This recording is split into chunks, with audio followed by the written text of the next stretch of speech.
They called it the Sable House. It sat on a deserted hill, crumbling and forgotten. A mansion once owned by the wealthy Sable family over 100 years ago. For as long as anyone could remember, the townspeople avoided it. The story went that it was haunted, though the details were murky. People said that something bad had happened there. A curse, some called it. But no one really knew what had happened to the Sables. Only that they vanished one night in 1904, leaving everything behind. I first heard about the Sable House during a summer I spent in that town, a small place called Greystone Hollow. My friend Caleb and I had taken up jobs there, working odd jobs to save up for college, and ended up staying with his aunt. She was the one who told us about the house, in a hushed voice over tea one evening. "It's not just haunted boys," she said, her voice low and serious. "That place, it's wrong. The air changes there, and people say if you go inside, you might never come back out. And if you do, you're not the same." Her warnings were enough to make us curious, especially Caleb. He had a thirst for the strange and a need to prove himself fearless, so naturally, he wanted to explore it. One night, he convinced me to go along. We planned it like a mission. Flashlights, a first aid kit, and even a few snacks in case we got lost. We set off just after midnight, the town silent and asleep around us.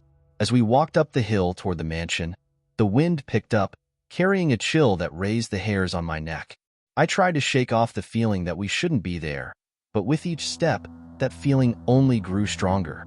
When we reached the mansion, I stopped to stare at it, looming above us like something out of a nightmare.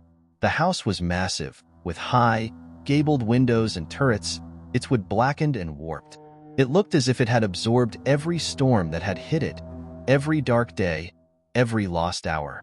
The windows were broken in places, the roof sagging, but it seemed alive, somehow.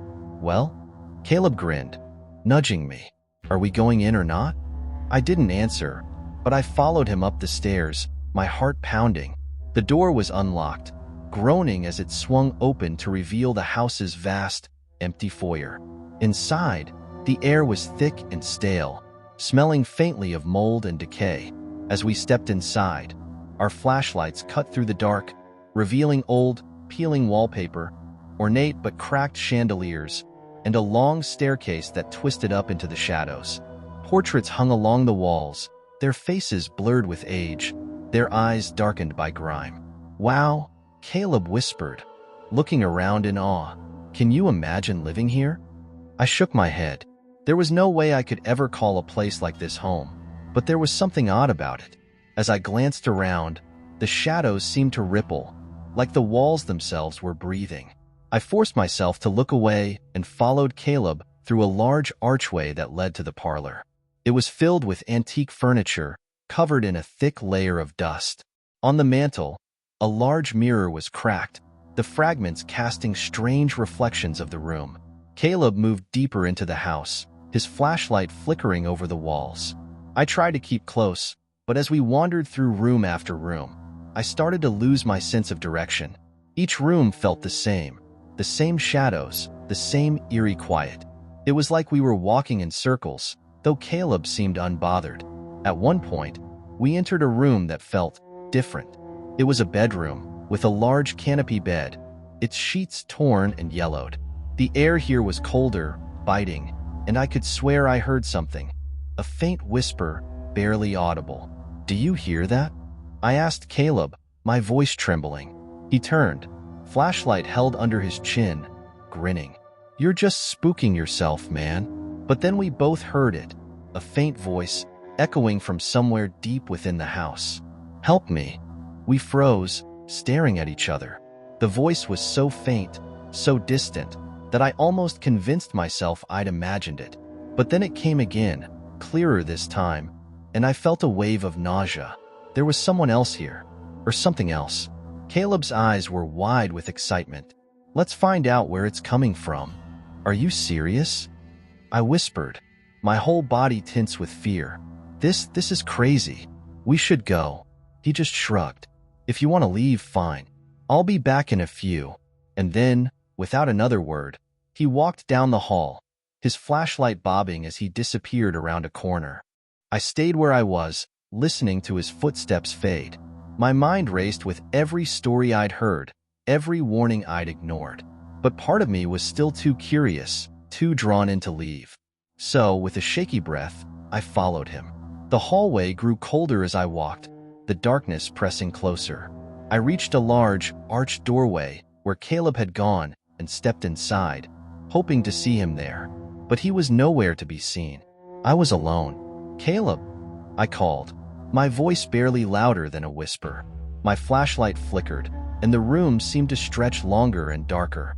I heard the voice again, but now it sounded closer. I began walking through the house, room after room, searching for him. But each room was empty, the silence pressing against my ears. I started calling his name louder, hoping he'd answer, but my own voice only echoed back at me. The rooms began to feel wrong. Somehow, they weren't in the same places they'd been moments before, as if the house was shifting around me, trapping me in some twisted labyrinth. I realized with horror that I couldn't find my way back to the front door. As I stumbled into yet another room, something caught my eye, a flicker in the corner. When I shone my flashlight on it, I saw Caleb's backpack lying on the floor, but he was gone.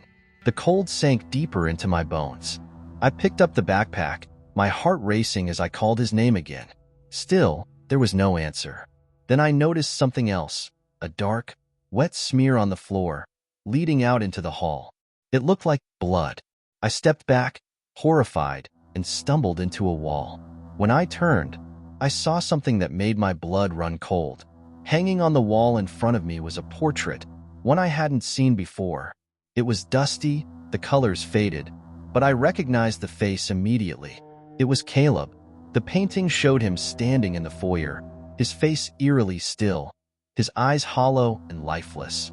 I backed away, struggling to breathe, and found myself running. I didn't know where I was going. I only knew I had to get out. The hallways twisted and turned, each one leading to another room, another empty, endless space. And with every step, I felt the house closing in around me, its walls narrowing, its shadows darkening.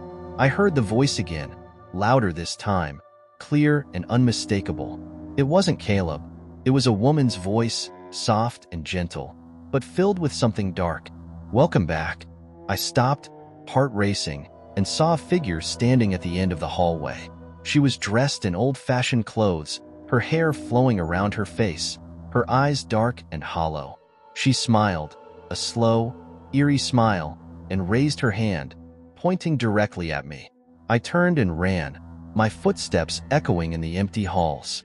The house seemed to shift with me, each door leading to another dead end, another hallway that stretched endlessly into darkness. I was trapped. Just when I thought I would lose myself completely, I saw it. A door at the end of the hall, slightly ajar, light spilling through. I sprinted toward it, throwing it open and bursting through. I found myself back in the foyer, gasping for breath, the cold air hitting me like a wave. I stumbled out of the house, down the stairs, and collapsed on the grass outside, my heart pounding.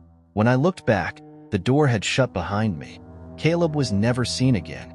The police searched for days, combing through the mansion and the grounds, but they found nothing. No trace of him.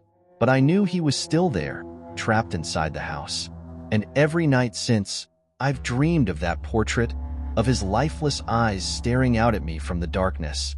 Sometimes, when I close my eyes, I still hear that voice, whispering, "Welcome back." I think the Sable house is waiting for me.